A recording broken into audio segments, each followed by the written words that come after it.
Streaming date fix. సరే, ఇక పెద్దవార్త వచ్చింది. ఓయూలో సీఎం రేవంత్ రెడ్డి ఉగ్రరూపం. మానవ రూపంలో మృగాలున్నాయి. అమ్మా, మానవ రూపంలో మృగాలున్నాయి. అవి ఫామ్ హౌస్లోనే తిరుగుతున్నాయి. పోరాటాల పురిటిగడ్డ ఓయూ.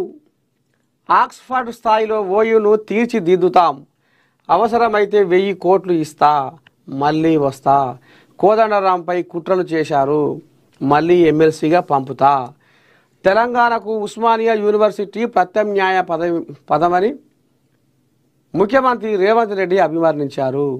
అలాంటి ఉస్మానియా యూనివర్సిటీకి ఎంతో చరిత్ర ఉందన్నారు. దేశ రాజకీయాలను శాసించిన ఎంతోమంది నేతలు ఈ యూనివర్సిటీ నుంచి వచ్చిన విద్యార్థులేనని ఆయన గుర్తు చేశారు.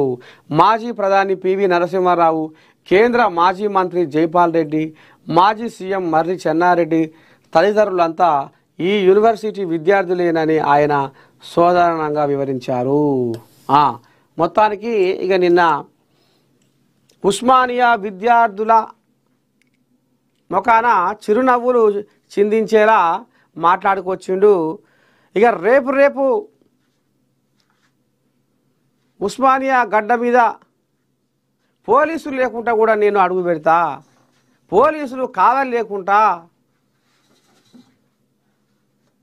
పోలీసులు అన్న మాట లేకుండా నేను ఒక్కనే ఉస్మానియా గడ్డ మీద అడుగు పెడతా అంటే దీని అర్థమైంది, ఉస్మానియా విద్యార్థుల నేను కడుపులో పెట్టుకొని చూసుకుంటా. కోట్ల రూపాయలు ఈ ఉస్మానియా కోసం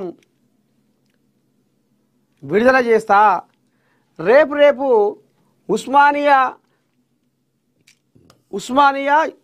యూనివర్సిటీ విద్యార్థులు కలెక్టర్లు, ఇంజనీర్లు, డాక్టర్లు, పెద్ద పెద్ద కొలువుల శరీకలు కావాలి.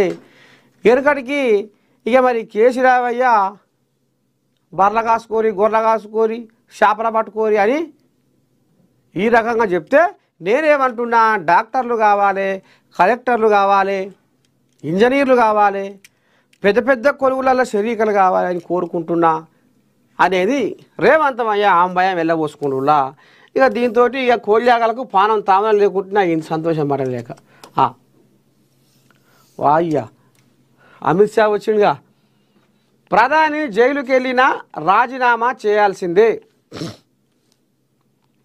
అరెస్ట్ అయిన 30 రోజుల్లో బెయిల్ రాకుంటే రిజైన్ తప్పనిసరి. ప్రధాని, సీఎం సహా అందరికీ ఒకే నిబంధన అమలు చేస్తాం. జైలు నుంచే ప్రభుత్వాన్ని నడిపే పరిస్థితి మన దేశంలో రాకూడదు. జగదీప్ ధన్ఖడ్ రాజీనామా. రాజకీయాల్లోకి ఎక్కువగా లాగొద్దు.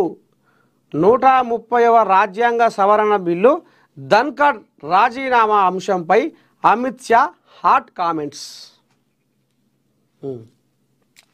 సరే.